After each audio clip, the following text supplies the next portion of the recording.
आता अजून एक सुंदर कविता तुम्हाला ऐकवते गदिमांची. तर गदिमा म्हणजे गजानन दिगंबर माडगुळकर, म्हणजेच आधुनिक वाल्मिकी. त्यांनी मराठी चित्रपटांसाठी 157 पटकथा व 2000 पेक्षा जास्ती मराठी गाणी लिहिली आहेत.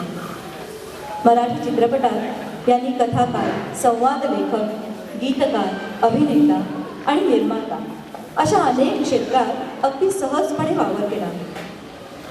पु ल देशपांड्यांनी एकदा गदिमांना आव्हान दिले की गदिमा, नाच गं भूमा कशी मी नाचू, या धर्तीवर एक बालगीत लिहून दाखवा बरं. गदिमांनी देखील आव्हान स्वीकारत एक गीत पटकन लिहून दाखवलं आणि ते म्हणजे आपलं अजरामर गीत नाच रे मोरा आंब्याच्या वनात. तर असे हे गदिमा म्हणजे एक अष्टपैलू व्यक्तिमत्व होते.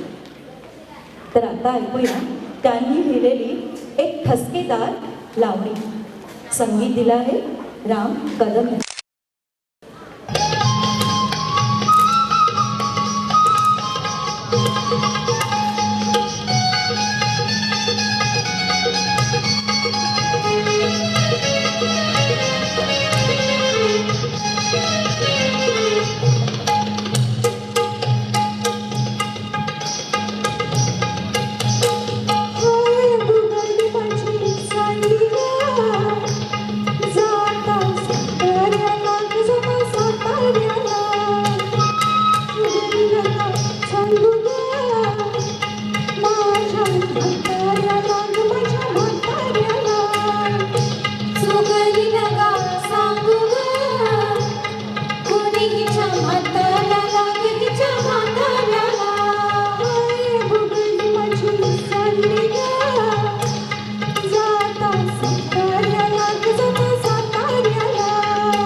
Thank you.